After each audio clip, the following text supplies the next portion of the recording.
Welcome to Wake Up Wednesday. This is Regina Clark, and I'm excited to be with you today. I'm going to try some new things. I have my new screen or my background, and I've tried to go outside and record because I love it so much out there. And I thought, well, let's give this a shot. So you still get to see my outside and I'm inside, and you're not having to look at my very, very busy vision wall that's usually behind me.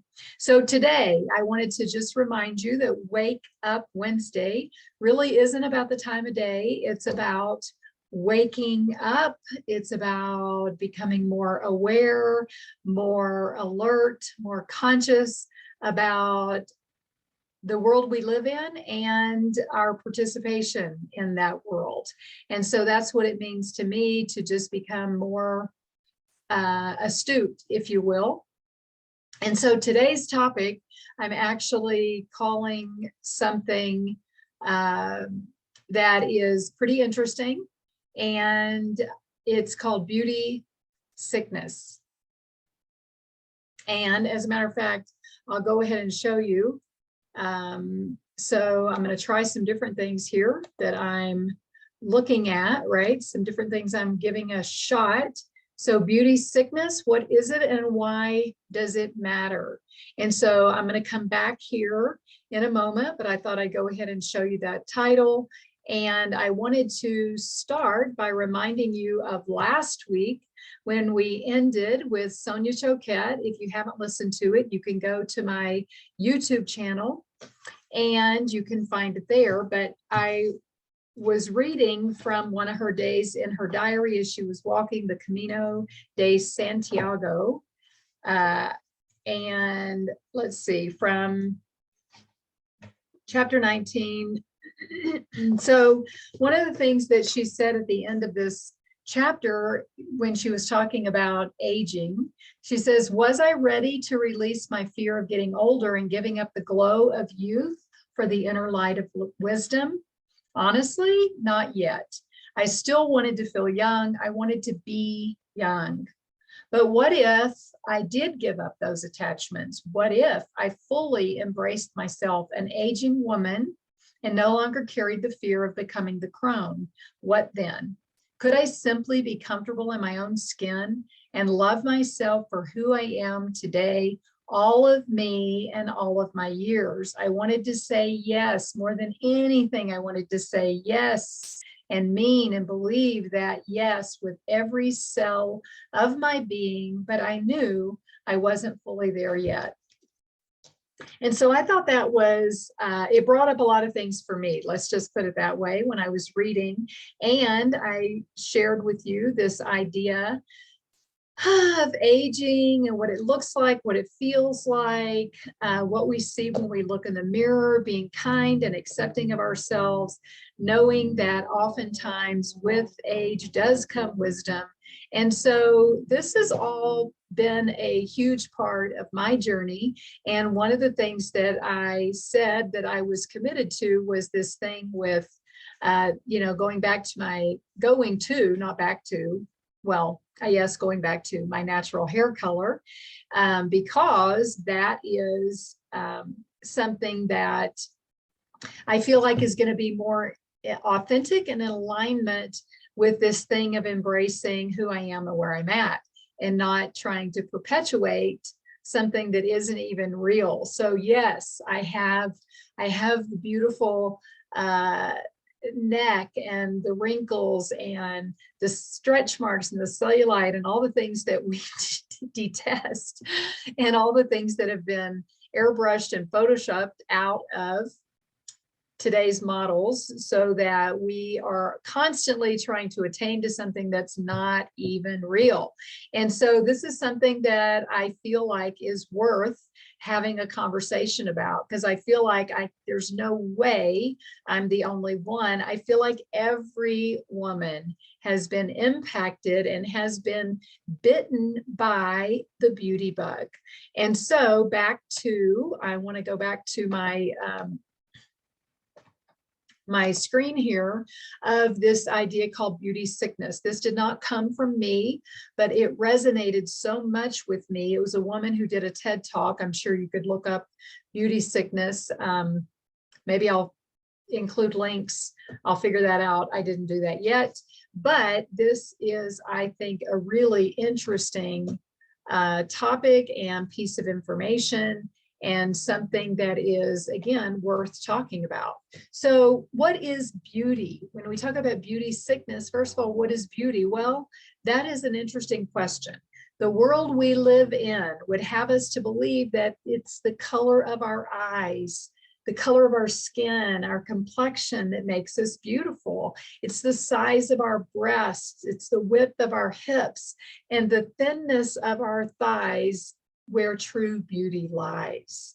And I would have to say lies, lies, lies, because it really is just a pack of lies, because these women, if they exist, they are far and few between. They are the minority in what we're looking at, but yet it is, you know, what we've seen and what's been ingrained in us from a very early age. And so much of this, I'm talking to American women, and and culture. Beauty is in the eye of the beholder, but standards vary depending on where your beholder lives. And I have an excellent article that I'm going to share with you next time. It's called Beauty. I believe it was from National Geographic, and I've had it 20 plus years. That's how important I've thought it was that I held on to it. Sometimes I'm thankful that I keep these things, but it's called Beauty, and it says, the subtitle is, "You're not fat, you're just in the wrong country." And so it is fascinating, and I want to be able to share more of that with you, because I believe there is what is beauty. It changes drastically according to where you live. And so one of the things that I think we can't help but talk about is the average American woman versus the average American model. And so you can see on this chart that the models that we see, whether it's on television, whether it's in magazines, in different ads and articles, is from 5'9", 6 feet, even over 6 foot tall, at 117 pounds, which puts her at a size 4. That is very small, especially when you consider that the average American woman, and again, I looked at many studies, and I just sort of pulled what people kept consistently saying as an average. Okay, so this, you may know something different or more accurate, but this is pretty close. That 5'4" is the average height of American women, and the weight is 160, really up to 165 now. And the size would have been 16, and now it's 16 to 18. And it's interesting because it's increasing. So the average size of the American woman is getting larger, and the average size of the American model is getting smaller. So the gap is even larger, which is just more stress provoking, you know, if you live in that world and if you succumb to that. But honestly, even if you don't think you do, we are greatly impacted by the images that are put before us. I forget how many thousands we see a day through advertising. It has made an impression on us. And so we have to be very awake, aware, and conscious, right? If we're going to live differently than what the world would have us to believe. Okay, so then teens. So the teen models are 5'10", 110 pounds, and wearing size 0 to size 4, whereas the average teenage girl is closer to 5'3", 140 pounds, wearing a size 12. So again, we see a drastic difference in the comparison whenever we look at this. And so one of the things I wanted to talk about, so first, let me just talk to you for a second, okay? And then we'll come back to this chart about your child or your grandchild's weight. And the reason I want to talk about this is because this is where so many things start, is at this very vulnerable and impressionable time. puberty, pre-puberty, anywhere from age 8 to really age 14.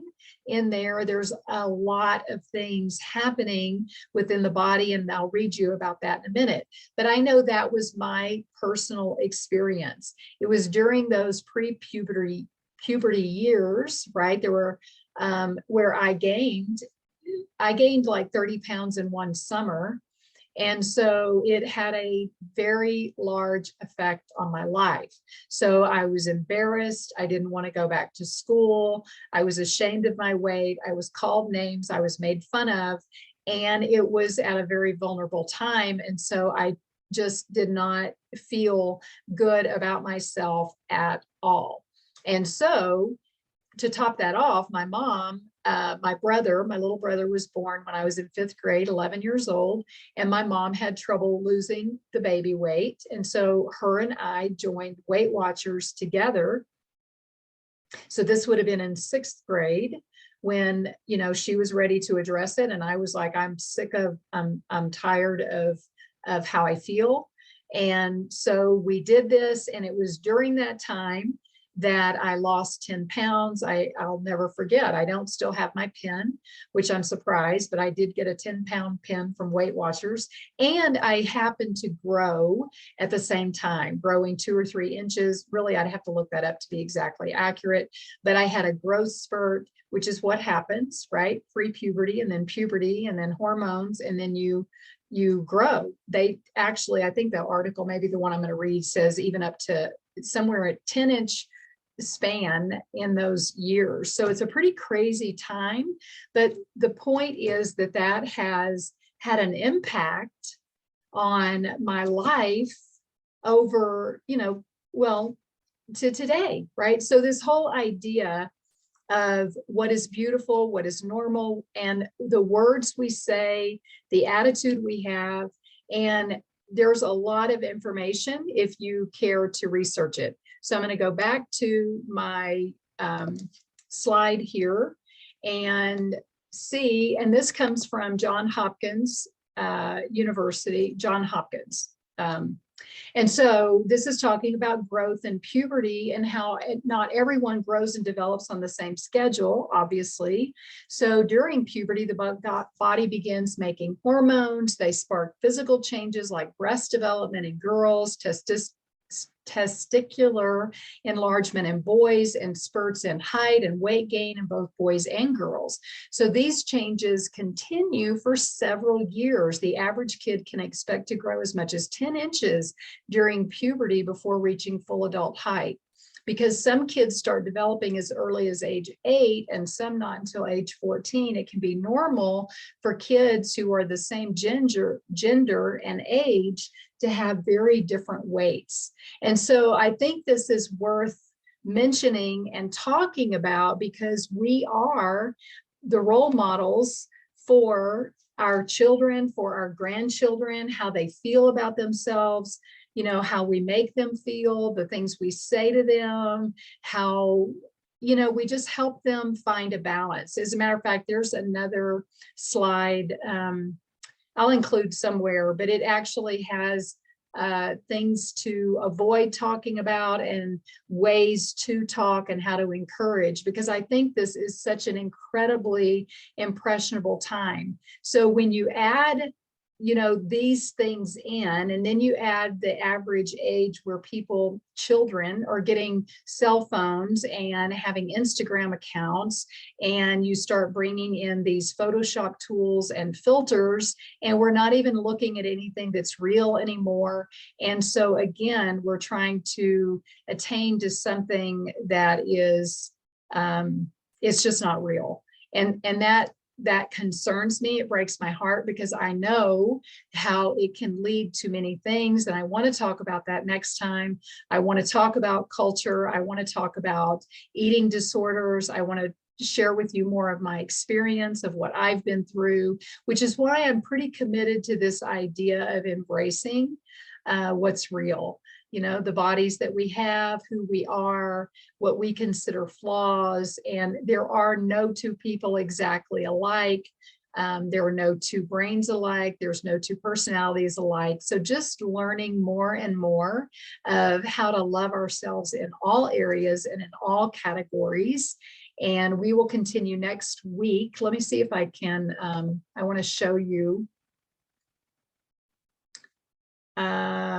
This is where we're going to pick up next week from this article that I have called Beauty. I've had this for over 10 years, 20 years. I've kept this. That's how big of a deal this has been a journey for me. It says you're not fat, you're just in the wrong country. And that's not to be making fun of anything. It's a literal reality of where you live and how you're taught, and that we look at other cultures that we would never think it was beautiful. They look at our American Miss America beauty pageants and things like that, and they think that we're skeletal and sick. And so again, it's just how you've been programmed. So I think it's worth addressing the program, and we will continue this topic next week. I'd love to hear from you. I'd love to hear, I'm going to talk about my experience. I'd love to hear about some of your struggles or what you've seen in this area, and maybe we can have more conversation. And again, as we change, as we grow, as we get healthier, we give other people permission to be authentic and real and to have real conversations. So until next week, I will continue to look at this topic, to do more research, and to bring you good content. And you take care of your amazing self, and I will see you next time on Wake Up Wednesday.